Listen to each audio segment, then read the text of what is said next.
रुखसाना अपने घर से शहर 6 किलोमीटर प्रति आवर की गति से जाती है। ठीक, उसके बाद बोला गया है लेकिन समान रास्ते से 5 किलोमीटर प्रति आवर की गति से वापस लौट आती है। 6 किलोमीटर की गति से वह जाती है और 5 किलोमीटर प्रति आवर की गति से वह वापस आती है। ठीक, इसके बाद बोला गया है दो तरफा यात्रा में उसे कुल 16 सही 1/2 घंटे का समय लगा। ठीक, इसके बाद बोला है उसने रुखसाना शहर से कितनी दूर रहती है, यानी कि यहाँ पर हमसे दूरी पूछी गई है। ठीक, अब यहाँ पर आप ध्यान से समझिए, सिर्फ रुखसाना के लिए बोला गया है, एक है आपका जाना और एक है आना, एक है जाना और एक है आना। जाती है तो चाल क्या होती है 6 किलोमीटर प्रति आवर। ठीक, और आती है तो चाल कितनी होती है 5 किलोमीटर प्रति आवर। और आपको अच्छे से पता है कि जिस रास्ते से वह जा रही है उसी रास्ते से वह वापस आ रही है, यानी कि दूरी क्या है, दूरी समान है। जब समान दूरी होती है तो चाल का जो रेशियो होता है, चाल का जो रेशियो होता है, समय का रेशियो जो होता है वह उसका विपरीत होता है। यानी कि चाल का रेशियो है 6 और 5, तो समय का रेशियो कितना हो जाएगा 5 आवर और 6 आवर। अब हम यहाँ पर बात करेंगे कुल दूरी क्या होगी, तो कुल दूरी रेशियो के अकॉर्डिंग यदि देखा जाए तो हम इन दोनों रेशियो का क्या करेंगे, यहाँ पर एलसीएम ले लेंगे, यानी कि 6 पंजे 30। दूरी क्या हो जाएगी, दूरी हो जाएगी आपकी 30, क्या हो जाएगी 30 किलोमीटर। 30 किलोमीटर की ये दूरी हो गई, लेकिन रेशियो के अकॉर्डिंग है ये। ठीक, कन्फर्म नहीं है। अब यहाँ पर हम बात करें कि समय का रेशियो हमारा कितना है 5 और 6। उसने बोला है कि उसे कुल 16 सही 1/2 घंटे का समय लगता है। यहाँ पर उसने बोला है कि 16 सही 1/2 घंटे का समय लगता है। तो यहाँ पर यदि हम बात करें कि रेशियो के अकॉर्डिंग कितना समय लग रहा है, तो 6 और 5 11, यानी 11 का समय लग रहा है। यानी कि हम बोलें कि 11 रेशियो की वैल्यू है आपकी 16 दूनी 32 और 1 33, 33/2। 11 रेशियो की वैल्यू कितनी है 33/2। तो एक रेशियो की वैल्यू कितनी हो जाएगी, हम इससे हम भाग कर देंगे, तो यानी कि कितना हो जाएगा 33/2 गुणा 11, 11 तिया 33, यानी कि 3/2। एक रेशियो की वैल्यू कितनी है 3/2।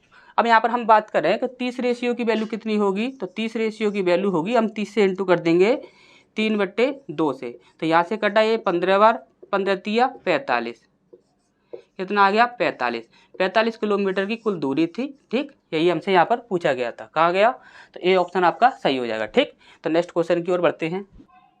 इसके बाद नेक्स्ट प्रश्न हमारे यहाँ पर यहाँ बोला गया है एक दुकानदार 6245 को 52 के इस जगह पर 52 की जगह पर 62 से गुना कर देता है, उसका उत्तर सही उत्तर से कितना अधिक होगा, ये हमसे यहाँ पर पूछा गया है। ठीक, अब आपको इस प्रश्न को देखते ही एक बात तो पता लग गई होगी, और वो बात क्या है कि आपको सबसे पहले 6245 में 62 से इंटू करना होगा, फिर उसके बाद 6245 में 52 से इंटू करना होगा, और उसके बाद आप उनका अंतर निकालोगे और जो भी आएगा वही आपका उत्तर होगा। ठीक, लेकिन आपको इतना कुछ करने की आवश्यकता नहीं है, गुना बुना करने की आपको इतनी आवश्यकता नहीं है। क्यों, क्योंकि देखिए यहाँ पर लास्ट में इकाई अंक कितना है 5 है, और यहाँ पर कितना है 2, और यहाँ पर कितना है 2, यानी कि हम यदि इससे इंटू करते हैं 5 दूनी 10, यहाँ पर आपका कितना आएगा 0 आएगा। अब इससे यदि हम इंटू करते हैं तो 5 दूनी 10, यानी कि 0 आएगा। जब कभी आपकी जो भी संख्याएं बनेंगी उसे हम यदि अंतर करेंगे तो लास्ट में आपका 0 आना ही आना है। और यहाँ पर कोई भी ऑप्शन देखिए आपका लास्ट में 0 नहीं है, सिर्फ सिवाय एक ही ऑप्शन के, तो यही आपका सही आंसर हो जाएगा। अब आपको इसे सॉल्व करना है तो वो चीज़ देख लीजिए सॉल्व कैसे करना है।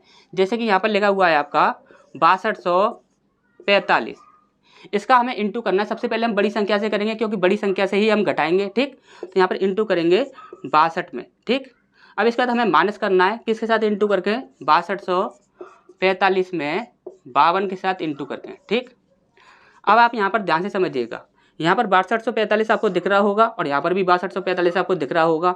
बीच में आपका प्लस लगा हो या माइनस लगा हो तो आपको अच्छे से पता है कि यहाँ पर आप कॉमन ले सकते हो।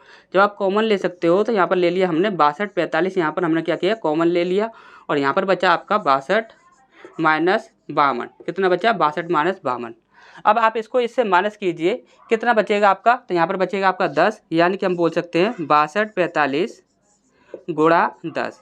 जब हम गुणा 10 करेंगे तो यहाँ पर क्या होगा, सिर्फ एक 0 ऐड हो जाएगा, और यही हमारा आंसर हो जाएगा 62,450। तो देखिए 62,450 आपका आंसर हो जाएगा। ठीक, अच्छा, इस समय आ गया होगा। नेक्स्ट क्वेश्चन की ओर बढ़ते हैं। इसका नेक्स्ट प्रश्न हमारे यहाँ बोला गया है एक बैंक में लाल, हरे और गुलाबी टोकन है। लाल और हरे टोकन का अनुपात, लाल और हरे टोकन का अनुपात कितना है? 5:11 है, जबकि गुलाबी और लाल टोकन का अनुपात है आपका 7:15।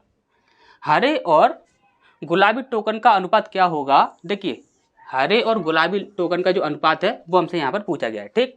अब यहाँ पर देखिए दिया गया है लाल और हरे, लाल और हरे का कितना है आपका? 5:11, 5:11, ठीक। इसके बाद बोला गया है गुलाबी और लाल,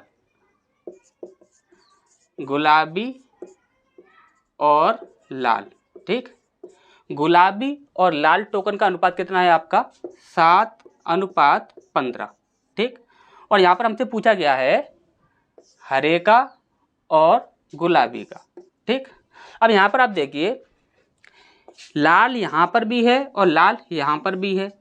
जब कभी भी आपको इस प्रकार के रेशियो को सॉल्व करना हो तो आप हमेशा एक चीज़ देखिए कि यहाँ पर कॉमन जो है वो क्या है, जो भी कॉमन हो उसे आप बराबर कर दीजिए। यहाँ पर देखिए लाल और लाल दोनों जगह पर कॉमन है, लेकिन यहाँ पर कितना है? 15 और यहाँ पर कितना है? 5। तो यहाँ पर क्या करना है? हमें 15 करना है, तो हम 3 से इंटू कर देते हैं। कितना हो जाएगा? 5 तिया 15, ये कितना हो जाएगा? 11 तिया 33, ठीक। ये 33 हो गया।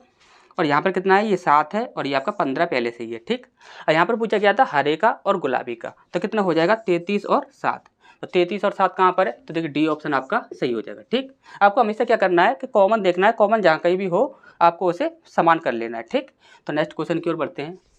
इसके बाद नेक्स्ट प्रश्न है हमारे यहाँ बोला गया है जब दो ट्रेन क्रमशः 40 किलोमीटर प्रति हावर और 32 किलोमीटर प्रति हावर की गति से एक दूसरे की ओर चल रही है, यानी कि उनकी दिशाएं क्या हैं? विपरीत है। दिशाएं क्या हैं? विपरीत हैं, ठीक। अब इसके बाद बोला गया है कि तेज ट्रेन धीमी ट्रेन में बैठे एक व्यक्ति को, देखिए जैसे कि ये आपकी मान के चलिए तेज ट्रेन है और ये आपकी धीमी ट्रेन है, तो धीमी ट्रेन में यहाँ पर कहीं पर भी कोई भी एक व्यक्ति बैठा हुआ है तो उसे 15 सेकंड में पार कर देती है। क्या बोल रहा है? 15 सेकंड में पार करती है। तेज ट्रेन की लंबाई कितनी होगी? तो इस ट्रेन की लंबाई कितनी होगी? अब इस प्रश्न में काफ़ी लोग घूम जाएंगे। घूम कैसे जाएंगे? तो यहाँ पर देखिए वो क्या समझेंगे, यहाँ पर देखिए ये ट्रेन को पार नहीं कर रहा है, यहाँ पर ट्रेन में बैठे हुए इस व्यक्ति को पार कर रहा है और हमें नहीं पता कि इस ट्रेन की लंबाई कितनी है या फिर ये व्यक्ति जो है वह कितनी दूरी पर बैठा हुआ है। तो इस प्रकार से ये यहाँ पर काफ़ी लोग क्या होंगे कि कन्फ्यूज हो जाएंगे, लेकिन आपको बिल्कुल भी कन्फ्यूज होने की आवश्यकता नहीं है, क्योंकि यहाँ पर ध्यान से समझिएगा।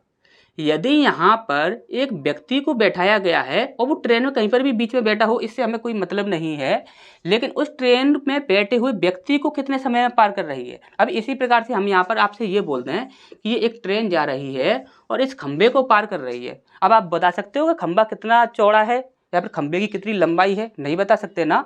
अब यहाँ पर क्या होगा कि खंबे को सीधा पार ही तो करेगी, लेकिन कितने समय में पार कर रही है वो यहाँ पर मायने रखता है। मायने क्या रखता है कि कितने समय में पार कर रही है ये ट्रेन इस खंबे को। इसी प्रकार से आपको ये समझना है, सिर्फ आपको ये नहीं देखना है कि इस ट्रेन में जो बैठा व्यक्ति बीच में बैठा है या आगे बैठा है या पीछे बैठा है, कहीं पर भी बैठा है, इससे हमें कोई मतलब नहीं है।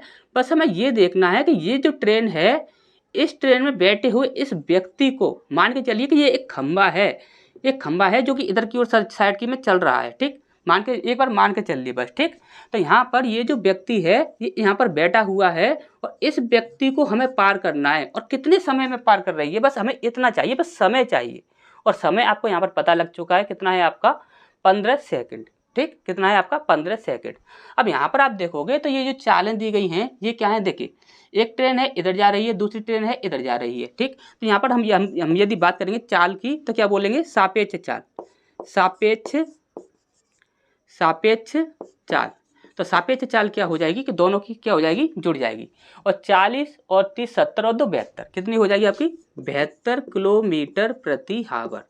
लेकिन यहाँ पर जो आंसर हैं वो हमें देने हैं मीटर में और यहाँ पर समय दिया गया है आपका सेकंड में, यानी कि समय आपका ठीक है और आंसर जो है वह मीटर में है। तो हमें इसे मीटर प्रति सेकंड में चेंज करना होगा। तो हम क्या करेंगे, इसमें छोटे में कन्वर्ट करना है तो हम क्या करेंगे? 5/18 से इंटू कर देंगे। 18 चौक 72 होता है और 5 चौक 20 होता है, यानी कि 20 मीटर प्रति सेकंड यहाँ पर आपकी चाल बन जाएगी। अब यहाँ पर आप ध्यान से समझिए, 20 मीटर प्रति सेकंड, यानी कि एक सेकंड में 20 मीटर की दूरी कवर कर रहा है। एक सेकंड में 20 मीटर की दूरी कवर कर रहा है, तो 15 सेकंड में कितनी दूरी कवर करेगा, यानी कि 20 गुणा 15 हम कर देंगे। ध्यान से समझ लीजिए, एक सेकंड में 20 मीटर की दूरी कवर कर रही है वो ट्रेन जो है वह एक सेकंड में 20 मीटर की दूरी तक कवर करेगी। तो यहाँ पर 15 सेकंड में कितनी दूरी कवर करेगी, तो 15 दूनी 30 और 0, यानी कि 300 मीटर की दूरी कवर कर लेगी। यानी कि जो टोटल जो आपकी ट्रेन की जो दूरी है, ट्रेन की जो लंबाई है वो कितनी है, 300 मीटर। यहाँ पर 300 मीटर कहाँ पर है, तो बी ऑप्शन हमारा सही हो जाएगा। ठीक, अच्छे समझ आ गया होगा। नेक्स्ट क्वेश्चन की ओर बढ़ते हैं। इसका नेक्स्ट प्रश्न है, यहाँ पर बोला गया है एक बैंक में दीपा 6250 रुपये का निवेश करती है, जो 2 वर्ष, देखिए बोला क्या गया है, 2 वर्ष में वार्षिक चक्रवृद्धि ब्याज पर इतने रुपए हो जाते हैं। यानी कि ये क्या है, तो ये आपका मूलधन है, और ये क्या है, तो ये आपका मिश्रधन है। ठीक, हो जाती है, ब्याज की दर क्या है, हमसे यहाँ पर दर पूछी गई है। ठीक, तो काफ़ी सिंपल है, आपको सिर्फ करना क्या है, जैसे कि यहाँ पर हम बोले कि एक है आपका मूलधन कितना है आपका 6250, और इसके बाद मिश्रधन कितना है, तो मिश्रधन है आपका 7840। ठीक, अब आपको अच्छे से पता होगा, देखिए यहाँ पर हम 0 से 0 कैंसिल कर देते हैं, 0 से 0 कैंसिल कर दिया। अब आपको अच्छे से पता होगा, जब कभी भी देखिए 2 वर्ष के लिए बोला जाएगा, तो 2 वर्ष के लिए आप क्या करोगे, स्क्वायर रूट कर दोगे। क्या कर दोगे, स्क्वायर रूट कर दोगे। और यदि 3 वर्ष के लिए बोला जाएगा, तो 3 वर्ष के लिए आप क्यूब रूट कर दोगे। क्या कर दोगे, 3 वर्ष के लिए क्यूब रूट कर दोगे। 4 वर्ष के लिए बोला जाएगा तो 4 रूट कर दोगे, 5 रूट कर दोगे। 5 वर्ष के लिए, 6 वर्ष के लिए 6 रूट कर दोगे। सिर्फ आपको रूट करना है और कुछ भी नहीं करना है। ठीक, अब यहाँ पर 2 वर्ष के लिए बोला गया था, हमने सिर्फ स्क्वायर रूट कर दिया। अब यहाँ पर देखिए 625 कितना होता है, तो ये 25 का होता है। ठीक, और इसके बाद 784 कितने का होता है, तो ये आपका 28 का होता है। ठीक, अब यहाँ पर इनका अंतर देखिए, ब्याज कितना हुआ, तो ब्याज हुआ 3 रुपये। ब्याज कितना, 3 रुपये। अब यहाँ पर मूलधन कितना है, फर्स्ट वैल्यू कितनी है 25, तो 25 हम नीचे रखेंगे, इंटू परसेंट निकालने के लिए 100 से इंटू कर देंगे।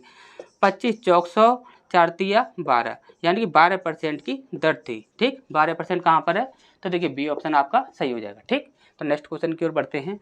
इसका नेक्स्ट प्रश्न है हमारे यहाँ पर देखिए ये बोर्ड मार्क्स की एक छोटी सी कैलकुलेशन दी गई है, इसे हमें सॉल्व करना है। P बराबर दिया गया है अपना इतना, तो P का मान यहाँ पर हमसे पूछा गया है। ठीक, तो यहाँ पर देखिए इसे सॉल्व कैसे करना है, जैसे कि 36 - 2। अब यहाँ पर देखिए सबसे पहले हमें क्या करना होगा कि इस ब्रैकेट को सॉल्व करना होगा। अब इस ब्रैकेट को यदि हम सॉल्व करते हैं तो आपको अच्छे से पता है कि सबसे पहले हमें भाग करना होता है। भाग करेंगे तो यहाँ पर 4 तिया 12, यहाँ पर कितना बचा आपका 3 बच गया। ठीक, इसे हमने यहाँ से सॉल्व किया तो 3 बच गया। यहाँ पर प्लस है और यहाँ पर आपका इंटू है। अब यहाँ पर जो भी इंटू है वो हम इंटू करने होंगे। पहले सबसे पहले हमें क्या करना होगा, इंटू करना होगा। तो यहाँ पर करेंगे तो हम कितना हो जाएगा, 2 दूनी 4, तो ये 4 हो गया, वो भी किसका, माइनस का। ठीक, अब इसके बाद है यहाँ पर 3 तिया 9, और यहाँ पर कितना हो गया आपका 9 हो गया। ठीक, और यहाँ पर आपका बीच में माइनस लगा हुआ है। ठीक, यहाँ पर आपका प्लस 20। ठीक, इतना ही है आपका। यहाँ पर 4 तिया 12, ठीक, 20 प्लस 3 तिया 9, और यहाँ पर 2 दूनी 4। ठीक, यहाँ पर इतना है। ठीक, अब यहाँ पर आप देखोगे तो देखिए 4 को हमें माइनस करना है, यहाँ पर 5 बचा, तो ये कितना हो जाएगा, टोटल 25 हो जाएगा। ठीक, तो यहाँ पर टोटल कितना हो गया आपका 25 हो गया, यहाँ पर 25 है आपका।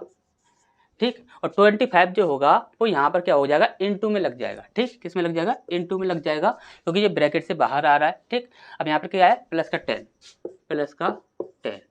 अब यहाँ पर देखोगे तो 25 दूनी 50, यहाँ पर कितना है 36 माइनस 25 दूनी 50 प्लस 10, और 36 और 10 कितना हो जाएगा, 46 हो जाएगा। ठीक, इसे हम यहाँ से हटा देते हैं।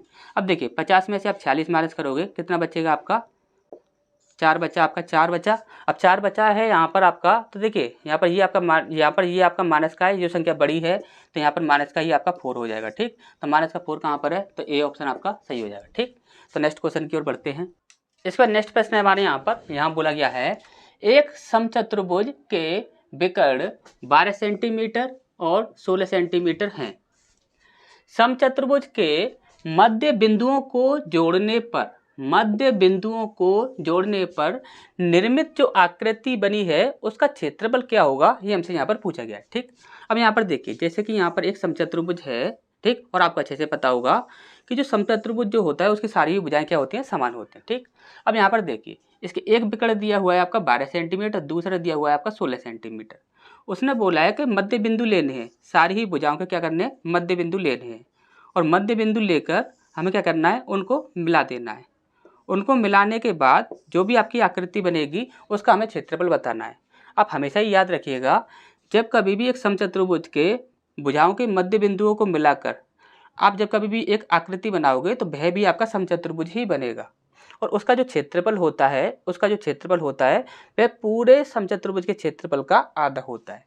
अब हम बात करें कि समचतुर्भुज का क्षेत्रफल क्या होता है, तो क्षेत्रफल होता है आपका 1/2 इंटू D1 यानी कि पहला विकर्ण इंटू D2 यानी कि दूसरा विकर्ण। ठीक, तो यहाँ पर हम क्या करेंगे, देखिए इसको हमें, इसका क्षेत्रफल चाहिए हमें बीच वाले का, यानी कि जो हमें नई आकृति मिली है। ठीक, और ये जो होता है वह पूरे ही क्षेत्रफल का आधा होता है। ठीक, पूरे ही क्षेत्रफल का यदि आधा होता है तो हम क्या करेंगे, सिर्फ 2 से हम इसमें डिवाइड कर देंगे, जो भी आपका क्षेत्रफल है उसमें हम 2 से डिवाइड कर देंगे, हमारा क्या होगा, आंसर आ जाएगा। ठीक, अब यहाँ पर देखिए एक है आपका 12, कितना है 12, और एक है आपका 16, यहाँ पर 2 दूनी 4 हो जाएगा, तो 4 चौक 16 हो जाएगा, 12 चौक 48, यानी कि 48 सेंटीमीटर स्क्वायर हमारा यहाँ पर आंसर आ जाएगा। 48 कहाँ पर है, तो देखिए बी ऑप्शन आपका सही हो जाएगा। ठीक, अच्छे समझ आ गया होगा। नेक्स्ट क्वेश्चन की ओर बढ़ते हैं। इसका नेक्स्ट प्रश्न हमारे यहाँ पर पूछा गया है, देखिए ये आपकी कुछ भिन्न दी गई हैं, और यहाँ पर हमसे पूछा गया है कि इनका लासा क्या होगा, यानी कि एलसीएम क्या होगा। और आपको अच्छे से पता होगा, जब कभी आपको जो भी संख्याएं दी गई हों उनका क्या करना है आपको, जब कभी आपको लासा निकालने के लिए बोला जाए, तो आपको क्या करना है कि ऊपर वाली संख्याओं का एलसीएम लेना है, और नीचे वाली संख्याओं का एचसीएफ लेना है। ठीक, और यदि आपको मासापा यानी कि एचसीएफ निकालने के लिए बोला जाता है, तो फिर ऊपर वाली संख्याओं का एचसीएफ निकाल लोगे और नीचे वाली संख्याओं का एलसीएम। ठीक, अब यहाँ पर बोला गया है लासापा निकालने के लिए, तो हम क्या करेंगे, ऊपर वाली संख्याओं का एलसीएम लेंगे और नीचे वाली संख्याओं का एचसीएफ लेंगे। ठीक, अब यहाँ पर देखोगे तो नीचे वाली संख्याओं को एचसीएफ निकालोगे तो 2 और 5 से ही आपको पता लग रहा होगा कि एचसीएफ कितना आएगा, 1 आएगा। ठीक, अब यदि एलसीएम की बात करें तो देखिए एलसीएम यहाँ पर देखिए 6 दूनी 12 होता है, 6 तो सभी संख्याओं से नहीं कटेगा, यानी 4 से नहीं कटेगा, लेकिन 12 जो होगा, 6 जो होगा, 2 जो होगा, 1 जो होगा, वह 12 को काट देंगे। क्या कर देंगे, 12 को काट देंगे, तो यहाँ पर एलसीएम क्या हो जाएगा, 12 हो जाएगा, और 12 में यदि 1 से भाग लगाएंगे तो 12 ही आएगा हमारा, तो 12 हमारा आंसर हो जाएगा। तो सी ऑप्शन आपका सही हो जाएगा।